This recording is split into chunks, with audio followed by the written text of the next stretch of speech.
Del libro Confesiones de un joven novelista del escritor Umberto Eco, algunos fragmentos. Primero, escribiendo de izquierda a derecha. Estas conferencias se titulan Confesiones de un joven novelista y cabría preguntarse por qué, teniendo en cuenta que ya he cumplido más de 60 años. Pero resulta que publiqué mi primera novela, El nombre de la rosa, en 1980, de modo que empecé mi carrera como novelista hace cosa de 30 años. Me considero, por lo tanto, un novelista muy joven y ciertamente prometedor, que hasta el momento ha publicado unas cuantas novelas y publicará muchas más en los próximos 50 años. Este trabajo en curso no está terminado. De otro modo, no estaría en curso, pero espero haber acumulado suficiente experiencia para decir algunas palabras sobre mi forma de escribir. Conforme al espíritu de las conferencias Richard Ellman, prestaré más atención a la ficción que a los ensayos, aunque me considero académico de profesión y como novelista no soy más que un aficionado. Empecé a escribir novelas en mi infancia. Lo primero que se me ocurría era el título, habitualmente inspirado en los libros de aventuras de aquellos días, que eran del tipo de los piratas del Caribe. Solía dibujar de inmediato todas las ilustraciones y luego empezaba el primer capítulo, pero como siempre escribía en mayúsculas, por imitación de los libros impresos. Al cabo de unas horas, al cabo de unas pocas páginas me agotaba y lo dejaba. Aún así, cada uno de mis trabajos era una obra maestra inacabada, como la Sinfonía inacabada de Schubert. A los 16 empecé por supuesto a escribir poemas, como cualquier otro adolescente. No recuerdo si fue la necesidad de poesía la causa del florecimiento de mi primer platónico e inconfesado amor, o si fue al revés. La combinación fue un desastre, pero como escribí una vez, si bien en forma de una paradoja que supuso en circulación uno de mis personajes ficticios, hay dos clases de poetas, los buenos, que queman sus poemas a los 18 años, y los malos, que siguen escribiendo poesía mientras viven. ¿Qué es la escritura creativa? Al enfilar la cincuentena, no me sentí, como les pasa a muchos alumnos, frustrado por el hecho de que mi escritura no fuera creativa. Nunca he entendido por qué a Homero se le considera un escritor creativo y a Platón no. ¿Por qué un mal poeta es un escritor creativo y un buen ensayista científico no lo es? En francés existe una distinción entre un écrivain, alguien que produce textos creativos, como por ejemplo un novelista o un poeta, y un écrivain, alguien que registra datos, como un empleado de banco o un policía que prepara el informe de un caso criminal. Pero ¿qué tipo de escritor es un filósofo? Podría decirse que un filósofo es un escritor profesional cuyos textos son susceptibles de ser resumidos o traducidos a otras palabras sin perder todo su significado, mientras que los textos de los escritores creativos no pueden ser completamente traducidos o parafraseados. Pero, aunque es ciertamente difícil traducir poesía y novelas, el 90% de los lectores del mundo ha leído Guerra y Paz o El Quijote en traducción, y pienso que un Tolstoy traducido es más fiel al original que cualquier traducción inglesa de Heidegger o Lacan. ¿Es Lacan más creativo que Cervantes? La diferencia no puede expresarse ni siquiera en términos de la función social de un texto determinado. Los textos de Galileo poseen ciertamente un calado filosófico y científico de primer orden, pero en las universidades italianas se estudian como muestras de refinada escritura creativa, como obras maestras de estilo. Imagine que usted es un bibliotecario y decide poner los llamados textos creativos en la sala A y los llamados textos científicos en la sala B. ¿Pondría los ensayos de Einstein junto con las cartas de Edison a sus mecenas y, oh, Susana, con Hamlet? Se ha sugerido que los escritores no creativos, como Linneo y Darwin, quisieron transmitir información verdadera sobre ballenas o monos. En cambio, cuando Melville escribe sobre una ballena blanca, o cuando Burroughs habla de Tarzán, de los monos, solo fingen manifestar la verdad, porque en realidad inventaron ballenas y monos inexistentes sin tener ningún interés por los de verdad. Podemos afirmar sin asomo de duda que Melville, al contar la historia de una ballena inexistente, no tenía intención de decir nada verdadero sobre la vida y la muerte o sobre el orgullo humano y la obstinación. Resulta problemático definir como creativo a un escritor que simplemente nos cuenta cosas que contradicen hechos objetivos. Bartolomeo dijo una cosa falsa sobre el movimiento de la Tierra. Deberíamos considerarle pues más creativo que Kepler. La diferencia reside más bien en las formas opuestas en que los escritores puedan reaccionar a interpretaciones de sus textos. Si yo le digo a un filósofo, a un científico, a un crítico de arte, has escrito esto y aquello, el autor siempre puede replicar, no has entendido mi texto, decía exactamente lo contrario. Pero si un crítico ofrece una interpretación marxista de En busca del tiempo perdido, diciendo que en el cenit de la crisis de la burguesía decadente, la entrega total al reino de la memoria aisló necesariamente al artista de la sociedad, Proust seguramente estaría descontento con esa interpretación, pero tendría dificultades para refutarla. Como veremos más adelante en otra clase, los escritores creativos, como lectores razonables de su propia obra, tienen ciertamente el derecho a desafiar una interpretación descabellada, pero en general tienen que respetar a sus lectores, ya que, por decirlo así, han lanzado su texto al mundo como un mensaje en una botella. Después de publicar un texto sobre semiótica, me dedico o bien a reconocer que me he equivocado, o bien a demostrar que quienes no lo han entendido de la manera que yo pretendía lo han leído mal. En cambio, después de publicar una novela, siento en principio un deber moral de no desafiar las interpretaciones que hace de ella la gente y de no alentar ninguna interpretación. Esto sucede, y aquí podemos identificar la verdadera diferencia entre la escritura creativa y la científica, porque en un ensayo teórico normalmente uno pretende demostrar una tesis determinada o dar una respuesta a un problema concreto, mientras que en un poema o en una novela lo que uno pretende es representar la vida con todas sus contradicciones. Poner en escena una serie de contradicciones, haciéndolas evidentes y conmovedoras. Los escritores creativos piden a sus lectores que traten de encontrar una solución. No ofrecen una fórmula precisa, excepto en el caso de los escritores cursis y sentimentales, que lo que pretenden ofrecer son consuelos vulgares. Por este motivo, en las charlas que ofrecí sobre mi recién publicada primera novela, decía que a veces un novelista puede decir cosas que no puede decir un filósofo. Así que hasta 1978 me sentí completamente realizado como filósofo y semiótico. Una vez escribí incluso, con un toque de arrogancia platónica, que veía a los poetas y a los artistas en general como prisioneros de sus propias mentiras, imitadores de imitaciones, mientras que como filósofo yo tenía acceso al verdadero mundo platónico de las ideas. Podría decirse que, creatividad aparte, muchos eruditos han sentido el impulso de contar historias y han lamentado ser incapaces de lograrlo, y que por eso los cajones de escritorio de muchos profesores universitarios están llenos de novelas malas inéditas. Pero con el paso de los años, yo pude satisfacer mi pasión secreta por la narrativa de dos formas distintas.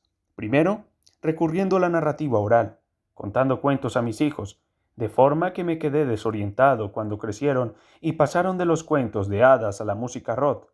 Y, en segundo lugar, dando un tono narrativo a cada ensayo crítico. Cuando presenté mi tesis doctoral sobre la estética de Tomás de Aquino, un tema muy controvertido, ya que en esa época los estudiosos creían que no había reflexiones estéticas en el inmenso corpus de su obra, uno de los examinadores me acusó de una especie de falacia narrativa. Dijo que un estudioso maduro, cuando se pone a investigar algo, avanza a base de pruebas y errores, proponiendo y rechazando diferentes hipótesis, pero que al final de ese proceso se suponía que estas dudas estarían resueltas y el estudioso debería presentar solamente las conclusiones. Por el contrario, dijo, yo presentaba la historia de mis indagaciones como si fuera una novela de detectives. La objeción llegó de forma amable, y el examinador me sugirió la idea fundamental de que todo hallazgo en el transcurso de la investigación debe ser narrado de esta forma.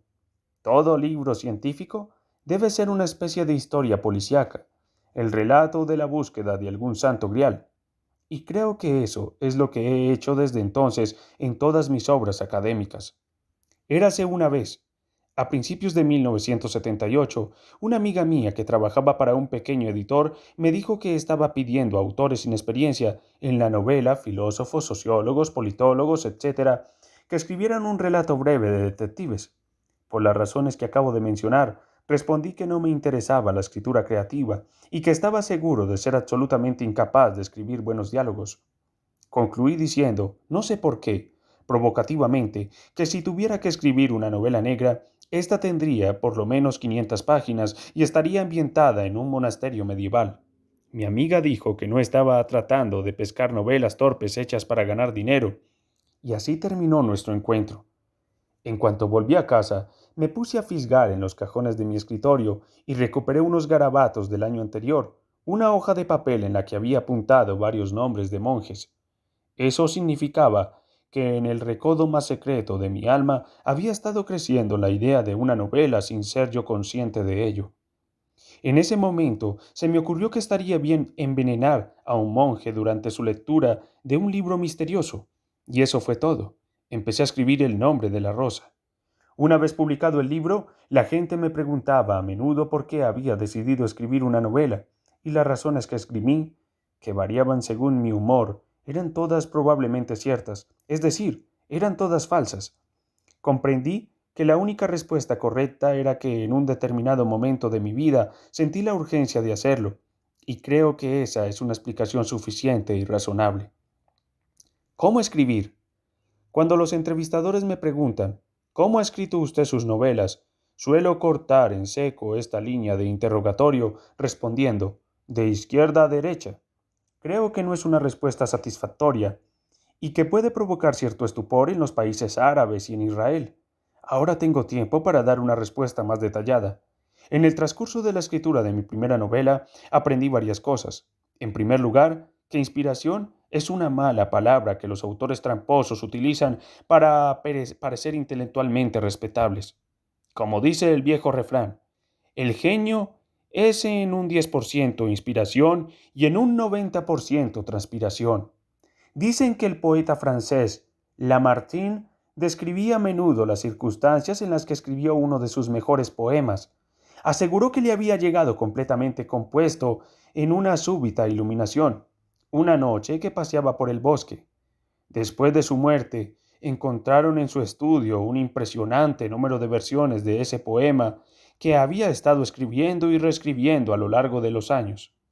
Los primeros críticos que reseñaron El nombre de la rosa dijeron que el libro había sido escrito bajo el influjo de una inspiración luminosa, algo que, dadas sus dificultades conceptuales lingüísticas, sucedía solo a unos pocos afortunados.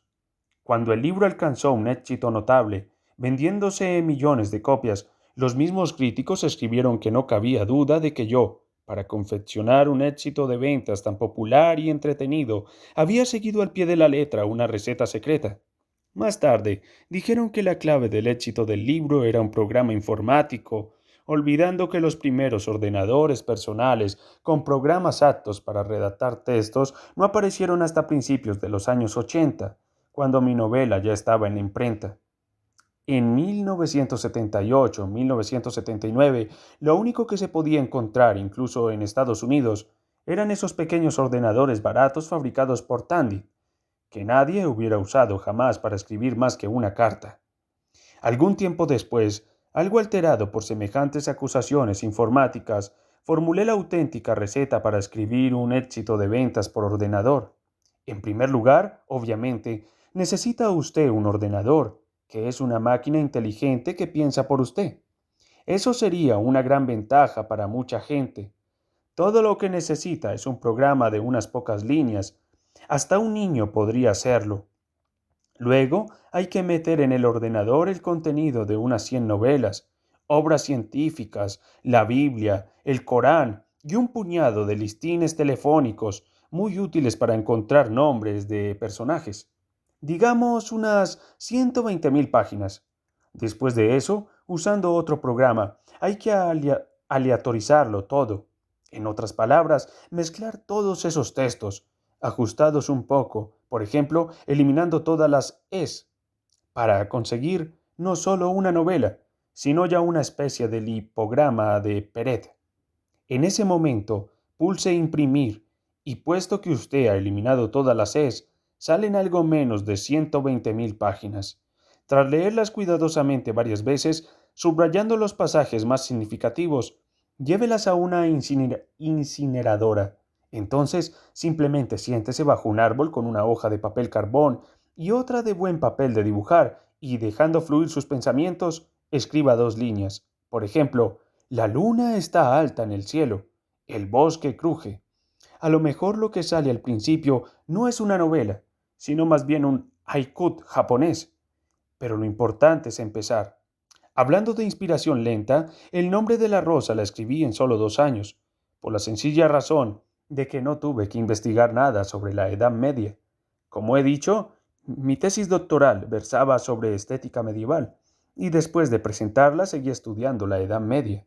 Con el paso de los años, visité un montón de abadías románicas, catedrales góticas, etc. Cuando decidí escribir la novela, fue como abrir un gran armario donde había estado amontonando mis archivos medievales durante décadas. Todo ese material estaba a mis pies, y yo no tenía más que seleccionar lo que necesitaba. Para las novelas siguientes, la situación era otra, aunque si elegía un tema determinado, era porque ya estaba algo familiarizado con él. Por este motivo, mis novelas posteriores me llevaron mucho tiempo: 8 años El péndulo de Foucault y 6 La isla del día de antes y Baudolino.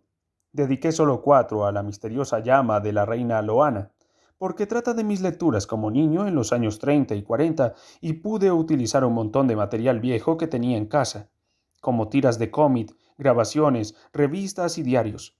En pocas palabras, mi colección entera de mementos, nostalgias y trivialidades. Construyendo un mundo. ¿Qué hago durante los años de gestión literaria? Recopilo documentos, visito lugares y dibujo mapas, observo planos de edificios, o quizá de un barco, como en el caso de la isla del día de antes, y también esbozo las caras de los personajes. Para El nombre de la rosa hice retratos de todos los monjes de los que hablaba la novela. Paso esos años de preparación en una especie de castillo encantado, o, si lo prefieren, en un estadio de enajenación autista. Nadie sabe qué estoy haciendo, ni siquiera los miembros de mi familia. Doy la impresión de estar haciendo un montón de cosas diferentes, pero estoy siempre concentrado en captar ideas, imágenes y palabras para mi relato. Si al escribir sobre la Edad Media veo pasar un coche por la calle y me impresiona, por ejemplo, su color, consigno la experiencia en mi cuaderno o simplemente en mi memoria, y ese color desempeñará más tarde un papel en la descripción de, pongamos, una miniatura. Durante mis preparativos para el péndulo de Foucault, pasé una tarde tras otra, justo hasta la hora de cerrar, andando por los pasillos del Conservatorio de Artes y Oficios, donde se desarrollaban algunos de los principales acontecimientos de la historia. Para describir, para describir el paseo nocturno de Causbonne por París, desde el Conservatorio hasta la Place des Bosques y luego hasta la Torre Eiffel. Pasé varias noches deambulando por la ciudad entre las 2 y las 3 de la madrugada, dictando a una grabadora de bolsillo todo lo que veía, para no equivocarme con los nombres de las calles y las intersecciones. Cuando preparaba la redacción de la isla del día de antes, fui por supuesto a los mares del sur, a la localización geográfica exacta donde transcurre la acción del libro, para ver los colores del agua y del cielo a diferentes horas del día y los matices de los peces y de los corales. Pero también me pasé 2 o 3 años estudiando dibujos y modelos de barcos de la época para averiguar cómo era de grande una cabina o un cuchitril y cómo podía una persona moverse del uno al otro. Tras la publicación de El nombre de la rosa, el primer cineasta que me propuso hacer una adaptación cinematográfica fue Marco Ferreri.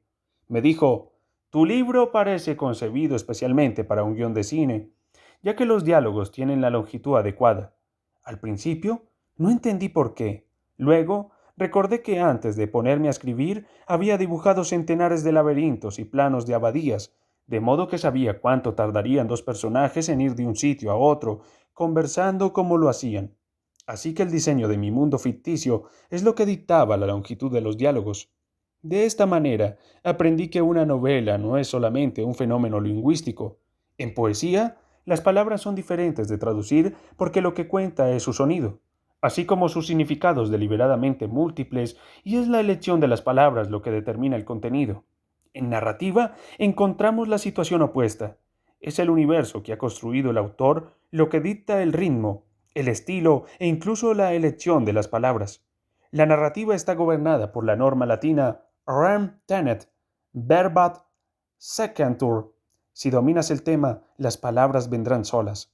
Mientras que en poesía deberíamos cambiarla por si dominas las palabras, el tema vendrá solo. La narrativa es, en primer lugar y principalmente, un asunto cosmológico. Para narrar algo, uno empieza como una suerte de demiurgo que crea un mundo que debe ser lo más exacto posible, de manera que pueda moverse en él con absoluta confianza.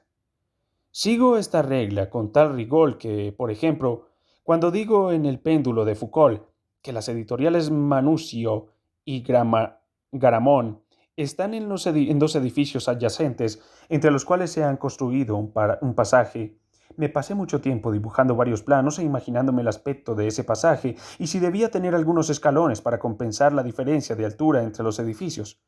En la novela menciono brevemente los escalones y el lector pasa por ellos como con paso largo, sin, creo, fijarse demasiado en ellos. Pero para mí eran cruciales, y de no haberlos dibujado, hubiera sido incapaz de continuar con mi historia. Dicen que Luchino Visconti hizo algo similar en sus películas. Cuando el guión requería que dos personajes hablaran de un joyero, él insistía en que el joyero, aunque nunca se abriera, contuviera joyas de verdad. De otro modo, los intérpretes hubieran actuado con menos convicción.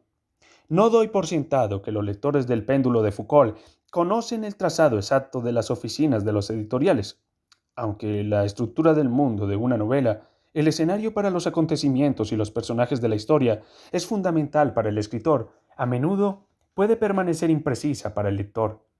En El nombre de la rosa, sin embargo, hay un plano de la abadía al principio del libro. Se trata de una referencia juguetona a las muchas novelas de detectives pasadas de moda que incluyen un plano de la escena del crimen, una vicaría o una casa señorial, pongamos por caso, y es una suerte de marca irónica de realismo, una pequeña prueba de que la abadía existió realmente. Pero también quería que mis lectores visualizaran claramente de qué manera mis personajes se mueven por el monasterio. Tras la publicación de La isla del día de antes, mi editor alemán me preguntó si no sería de ayuda que la novela incluyera un diagrama del diseño del barco. Yo tenía un diagrama semejante y me pasé mucho tiempo dibujándolo, como lo había hecho con el plano de la abadía del nombre de la rosa. Pero en el caso de la isla, quería que el lector estuviera confundido, igual que el héroe, incapaz de encontrar el camino dentro de un barco tan laberíntico, explorándolo a menudo tras generosas libaciones alcohólicas. Así que necesitaba enredar al lector manteniendo al mismo tiempo mis ideas muy claras, refiriéndome siempre, como he escrito, a espacios calculados hasta el último milímetro. Ideas fecundas. Otra pregunta frecuente es, ¿qué idea vaga o plan detallado tiene usted a la hora de empezar a escribir? No fue hasta después de mi tercera novela cuando adquirí conciencia plena de que cada una de mis novelas crecía a partir de una idea fecunda, que era poco más que una imagen. En apostillas a El nombre de la rosa, dije que había empezado a escribir esa novela porque quería envenenar a un monje. En realidad, no tenía deseo alguno de envenenar a un monje, es decir, nunca he querido envenenar a nadie, ni a un monje ni a un seglar. Simplemente me impresionó la imagen de un monje envenenado durante la lectura de un libro. Quizá estuviera recordando una experiencia que tuve a los 16 años, en la visita a un monasterio benedictino, Santa Escolástica en Subiaco. Anduve por los claustros medievales y entré en una oscura biblioteca donde, abierto sobre un atril, encontré el Acta Sanctorum. Al pasar las páginas de ese enorme volumen en profundo silencio, con unos rayos de luz filtrándose por las ventanas del cristal esmerillado, tuve seguramente algo así como un estremecimiento. Más de 40 años después, ese estremecimiento resurgió de mi inconsciente. Esa fue la imagen fecunda. El resto vino a pedazos. en mis esfuerzos por dar sentido a esa imagen, y vino por sí mismo, gradualmente, hurgando en 25 años de viejas fichas de archivo sobre la Edad Media, originalmente rellenadas con un propósito completamente distinto. Con el péndulo de Foucault, las cosas fueron más complicadas. Tras escribir el nombre de la rosa, tenía la sensación de que había puesto en mi primera, y quizá última, novela todo lo que incluso, de forma indirecta, podía decir de mí mismo. ¿Había algo más, genuinamente mío, sobre lo que pudiera escribir? Dos imágenes me vinieron a la mente. La primera fue la del péndulo de Léon Foucault, que había visto 30 años antes en París y que me había causado una enorme impresión, otro estremecimiento que había yacido en las profundidades de mi alma durante mucho tiempo. La segunda imagen fue la de mí mismo tocando la trompeta en un funeral para miembros de la resistencia italiana. Una historia real que nunca había dejado de contar, porque me parecía hermosa, y también porque cuando más tarde leí a Joyce, me di cuenta de que había experimentado lo que él llama en Stephen el héroe, una epifanía. Así que decidí contar una historia que empezara con el péndulo y terminara con un pequeño trompetista en un cementerio una mañana soleada. Pero, ¿cómo llegar del péndulo a la trompeta? Responder esa pregunta me llevó 8 años y la respuesta fue la novela. Con la isla del día de antes, arranqué de una pregunta que me hizo un periodista francés. ¿Cómo describe usted también los espacios? Nunca he prestado atención a mi descripción de los espacios, pero al reflexionar en torno a esa cuestión, me di cuenta de que ya he mencionado, es decir, que al diseñar cada detalle de un mundo, sabemos cómo describirlo en términos de espacio, ya que se nos muestra ante nuestros ojos. Había un género literario clásico llamado efrasis, que consistía en describir una imagen determinada, una pintura o una estatua, con tanto detalle que incluso quienes no hubieran posado jamás sus ojos sobre ella podían verla como si la tuvieran delante. Como escribiera Joseph Addison en Los placeres de la imaginación, 1712, bien escogidas, las palabras tienen tal fuerza en su interior que una descripción a menudo nos da una idea más viva que la visión de las propias cosas.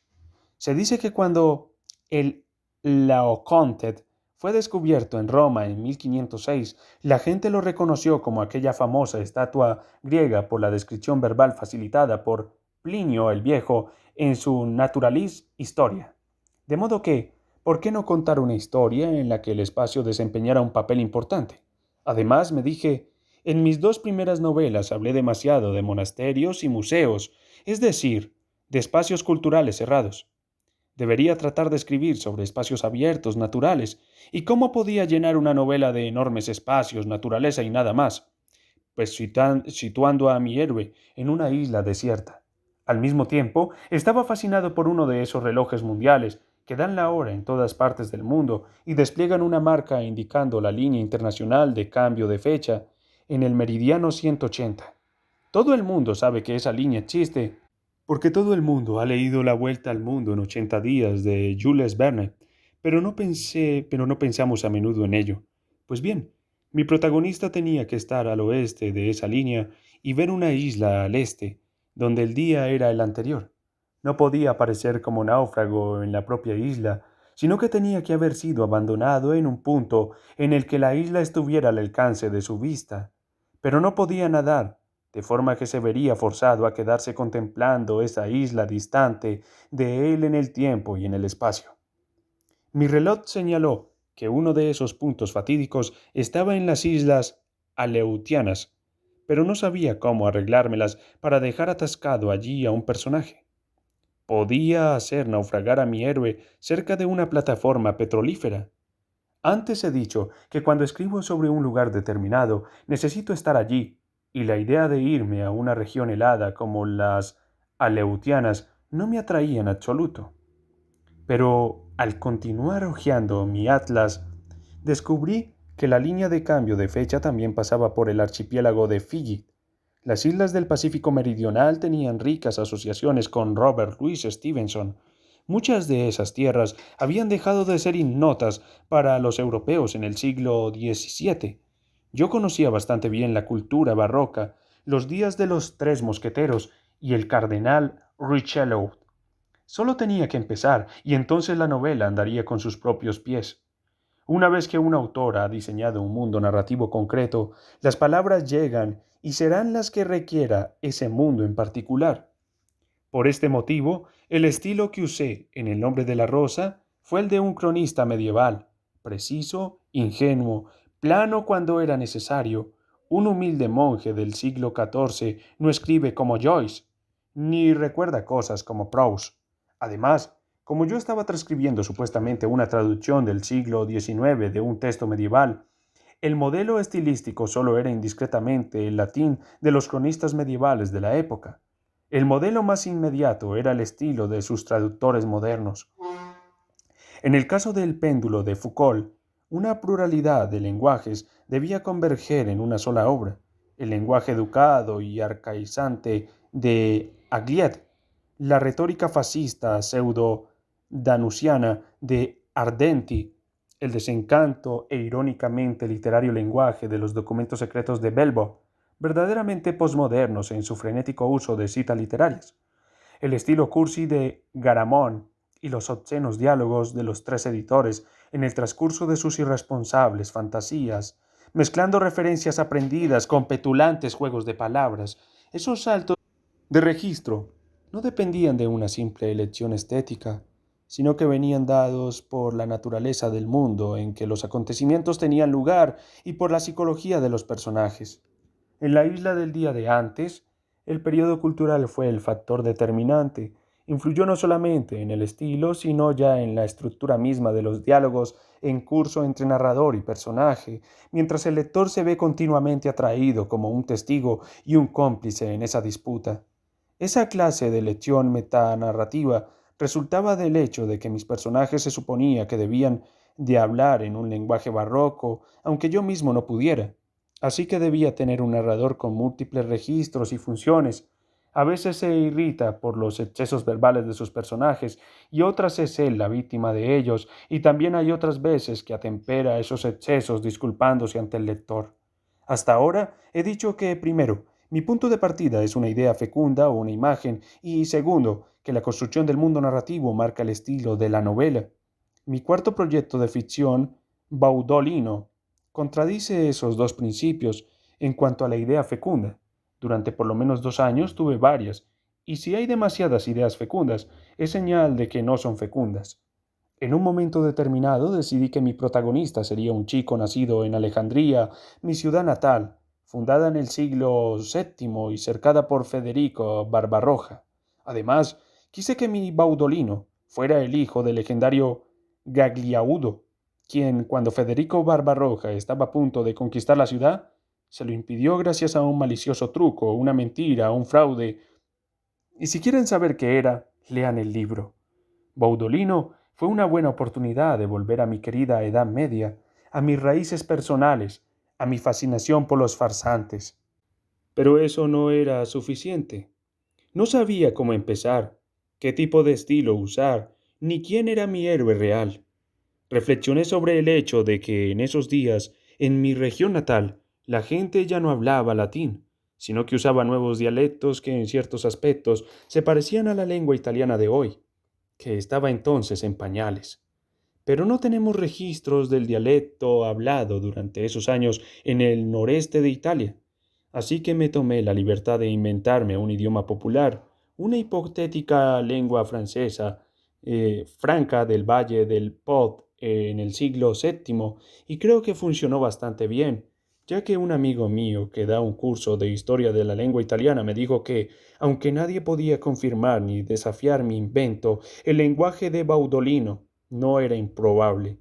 Ese lenguaje, que planteó no pocos problemas a mis valientes traductores, me surgió la psicología de mi protagonista.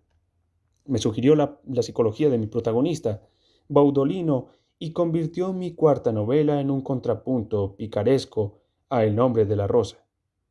Esta última había sido una historia de discursos intelectuales de estilo elevado, mientras que Baudolino trataba de campesinos, guerreros e insolentes goliardos. Así que el estilo que adopté marcó la historia que iba a contar. Tengo que reconocer, sin embargo, que Baudolino probablemente dependa también de una primera imagen poderosa. Constantinopla, ciudad en la que no había estado jamás, me fascinó durante mucho tiempo. A fin de tener un motivo para visitarla, necesitaba contar una historia sobre esa ciudad y la civilización bizantina. Así que fui a Constantinopla, exploré su superficie y sus capas subterráneas, y encontré la imagen de partida para mi relato, la ciudad ardiendo por acción de los cruzados en 1204. Toma Constantinopla en llamas, un joven mentiroso, un emperador germano y unos cuantos monstruos asiáticos, y ya tienes la novela. Admito que esto no parece una receta convincente, pero en mi caso funcionó. Debo añadir que en mis extensas lecturas sobre la cultura bizantina descubrí a Niquetas, Choniates, un historiador griego de ese periodo, y decidí poner toda la historia en boca de Baudolino, un supuesto mentiroso, contada a Niquetas. También tenía mi estructura metanarrativa, una historia en la que no solo Niquetas, sino también el narrador y el lector no están nunca seguros de lo que relata Baudolino.